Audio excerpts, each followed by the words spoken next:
Welcome everybody to the first instalment of the 2022 Mystery Blanket Club.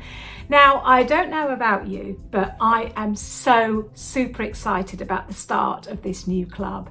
It's been a long wait with the unfortunate delays that we've had, but at last we can make a start, and here we are with the very first blog. I've got lots of news, lots of information to pass on to you, so please just take a moment just to listen to what I've got to say, then hopefully read my blog, which has lots more information too in it, important information that you would need to read before you make a start on this project.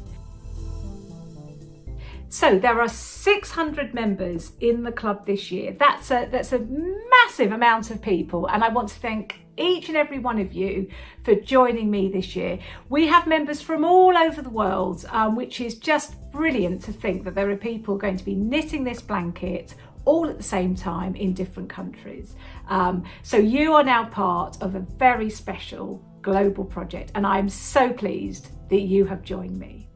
I want to begin by thanking all of you for being so very patient in waiting for your parcels. With the current situation with COVID, hopefully globally getting slightly better, however, it has had an enormous impact on our deliveries of yarn and beads.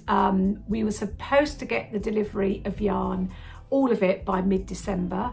We have almost all of it now. We have two more colours to be delivered in the coming weeks, hopefully, but the bulk of the yarn that we needed for that first parcel got severely delayed.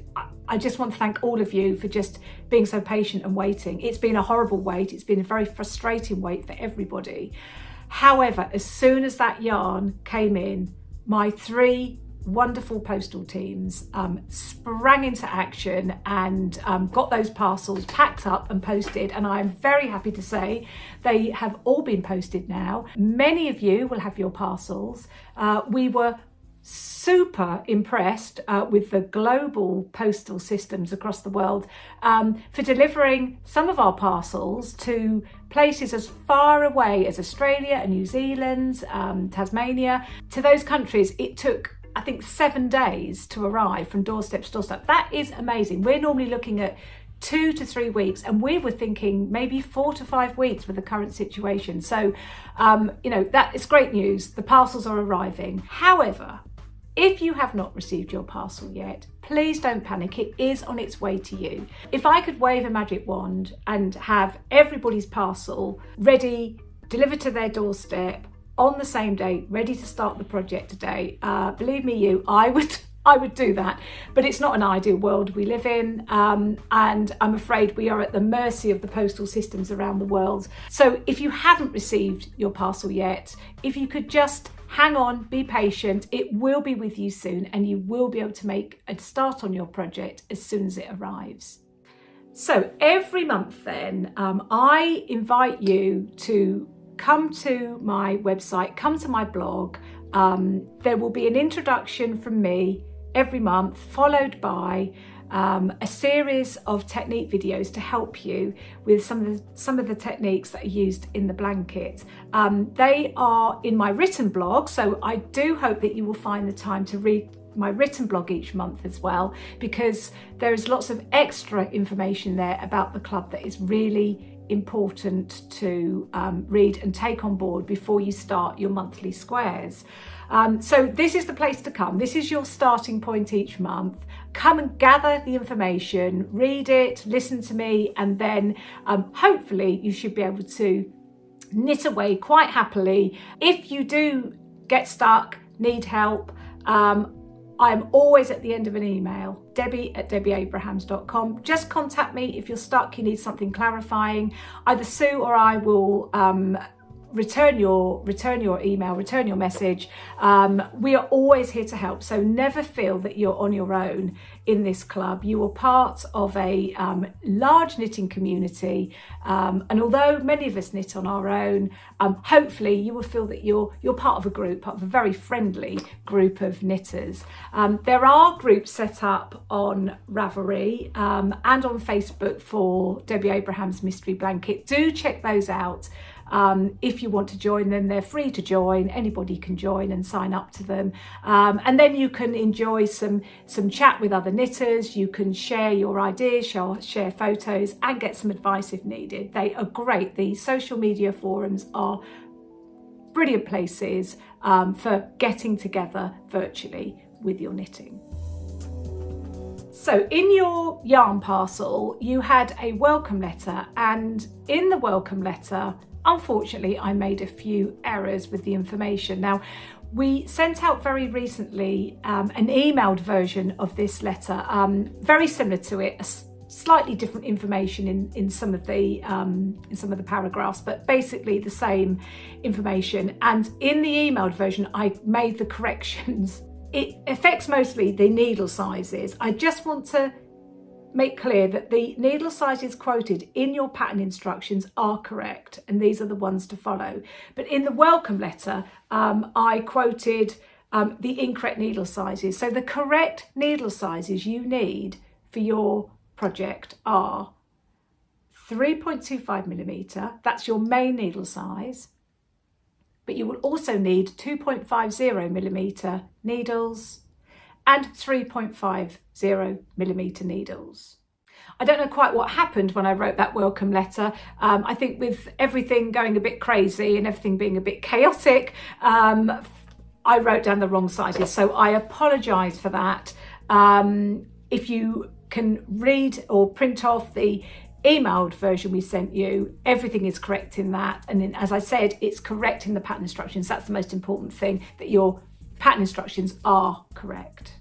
Okay, so every month then, you are going to receive a set of patterns. Some of you have opted for printed patterns as well as emailed. If you didn't order printed patterns, you'll get your emailed version. They are exactly the same, okay? And I'm just going to whiz through the mail out because each month we lay it out in exactly the same way. So that is that there is a menu page on page 2 of your mail out, and on here it lists all the items that are in your parcel, plus in the left hand column here it will list the squares that you're knitting for that particular month. Page 2, there's some very important information on page 2, and it's all about how to use this document, working the mystery blanket. There are notes about tension there. Really, really important that you read that and you do test your tension and follow the instructions there, the advice. If you don't match tension, you need to change your needle size to make sure it's as correct as possible. Stitch tension, more important than row tension, remember. Okay, any queries about that, just email me, debbie@debbieabrahams.com. If your tension isn't coming out right and you're panicking, don't panic, just get in touch and talk to me through email, and we'll sort it out together. There's information on blocking and pressing on this page, and also about working in vertical strips too. Now, if you've been a member before of my clubs and you think, oh, I've read that before, I won't bother really, I'll just read it very quickly because it's all the same as before. It's not.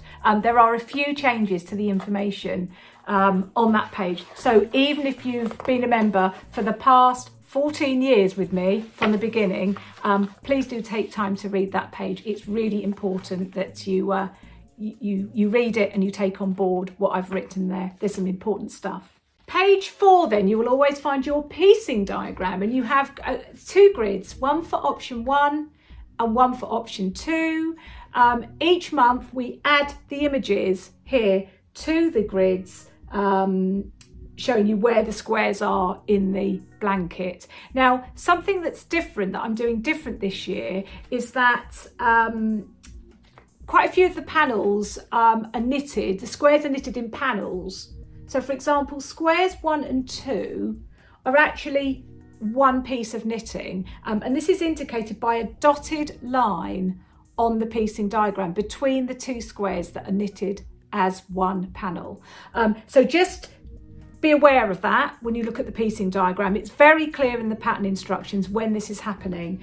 If you look at the piecing diagram, you can see that I've already put the dotted lines in for where two panels are going to be knitted as one. So if you're wondering what those dotted lines are, that's what they are. Interspersed with your patterns, there will be some notes pages, very handy if you feel you need to make a note about anything that you're while you're knitting your blanket squares. It might be that you've changed needle size, it might be a particular way that you've worked the first and last stitch. Anything at all, I would note down and keep a record of that you can go back to. You then have your pattern pages. I'm going to talk about the three squares, that you're knitting this month. You have your pattern pages with worded instructions, some charts too. Okay, let's move on, more notes pages. Now I'm just going to take you to the back of the mailout where you will find knitting techniques page. And in this section, there is information on Fair Isle. Now there's no Fair Isle this month, but that could be a clue as to what you could be getting in future mailouts. There's information on embroidery on knitting, and there's information on knitting with beads, okay, hooking in and slip stitch method, how to attach a rhinestone stud, and also very importantly on the back page there is the abbreviations list. Now I would say this is updated as more techniques are used in the blanket, so sometimes there will be a new abbreviation added to the list. So it's very important that you always have your most recent mail out with you to access, because in there will be the most up-to-date abbreviations list. So that's your mail out. Okay then, let's move on to looking at the squares that you're going to be knitting this month. First of all, beginning on page 6 with squares 1 and 2. Now, squares 1 and 2 are knitted together as one panel, and that's indicated up here in the top left hand corner of the page where it says squares 1 and 2.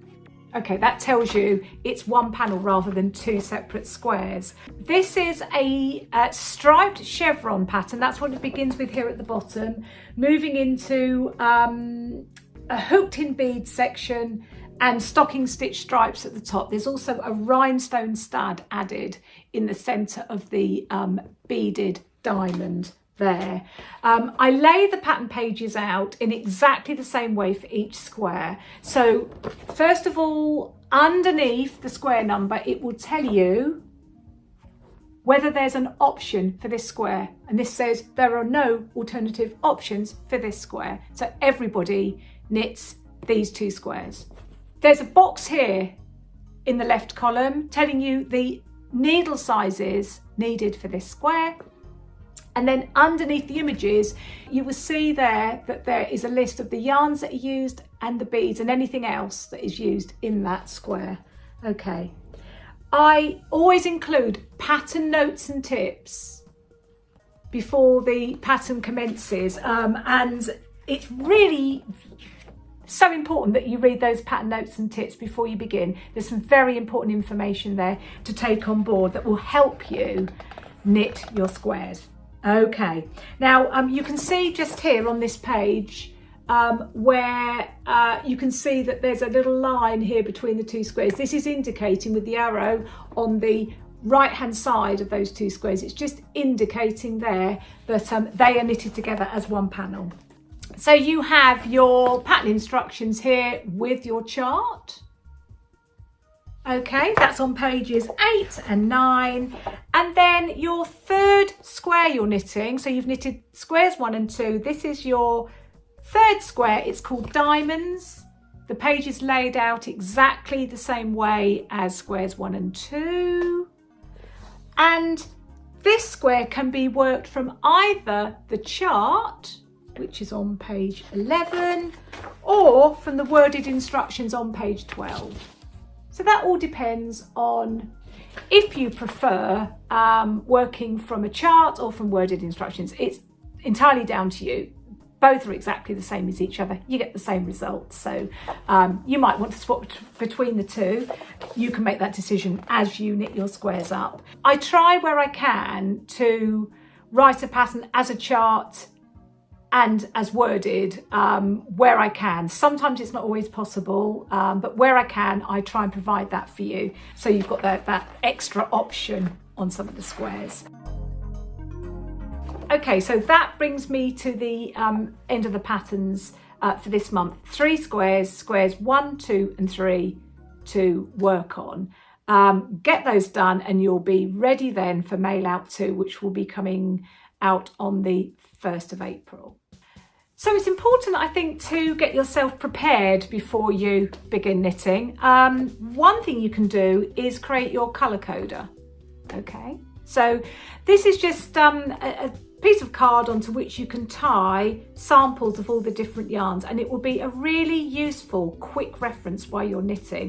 If you need to reference a colour that's being talked about in one of the patterns, then you can see very easily if you write on the shade number and the colour name next to each sample, that will come in very handy during this project. The other thing I would say is get all your equipment ready. You will need a cable needle for this project. You will need various knitting needles. You will need a needle and thread to thread your beads onto your yarn for slip stitch beading. You will need a small crochet hook or dental floss for hooked in beading.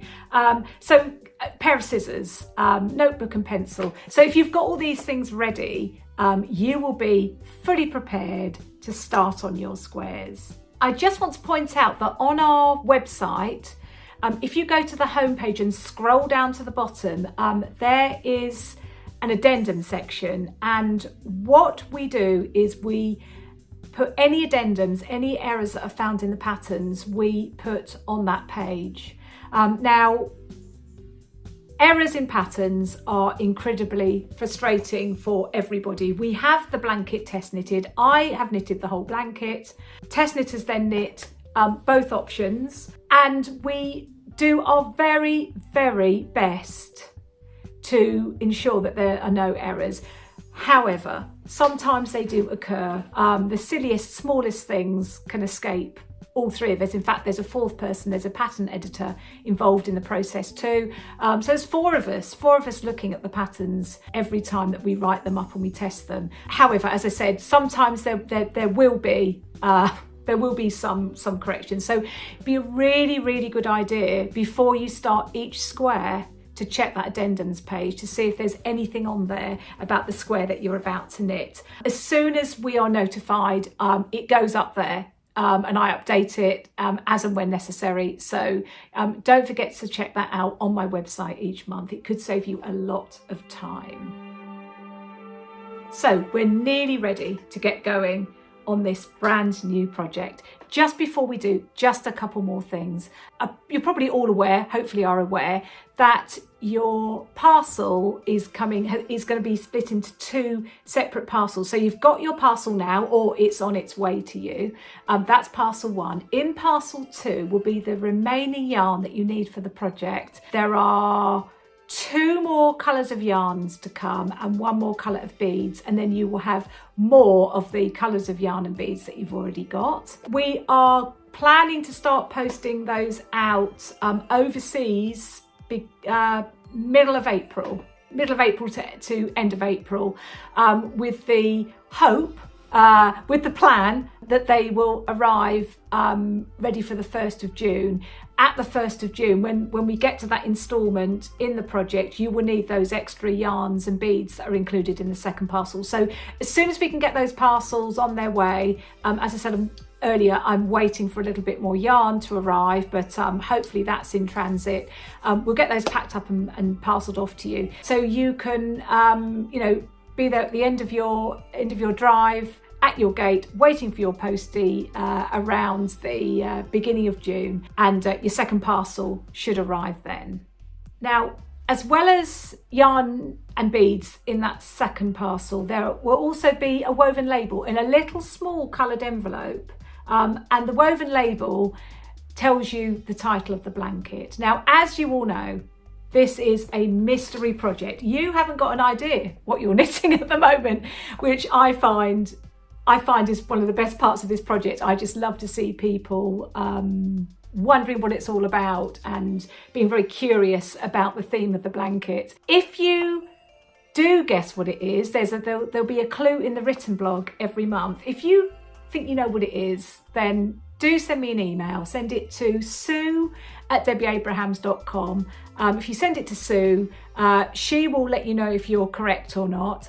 It's all a bit of fun, by the way. There's no prize for winning, for guessing the title of the blanket. It's all supposed to be part of the enjoyment of this whole process. And if you don't guess it right to the end, it really doesn't matter. Makes it a bit more exciting, really.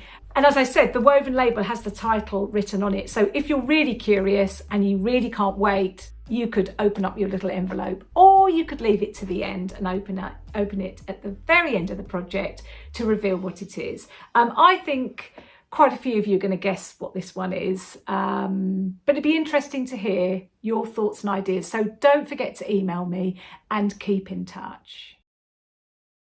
Okay, so now it's time to make a start on your first 3 squares.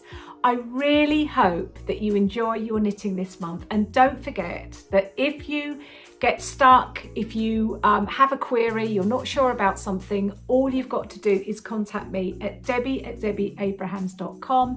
I answer all emails, so please do get in touch. So have a great month, enjoy your knitting, and I will see you back here again next month on the 1st of April. Take care, everybody. Bye-bye.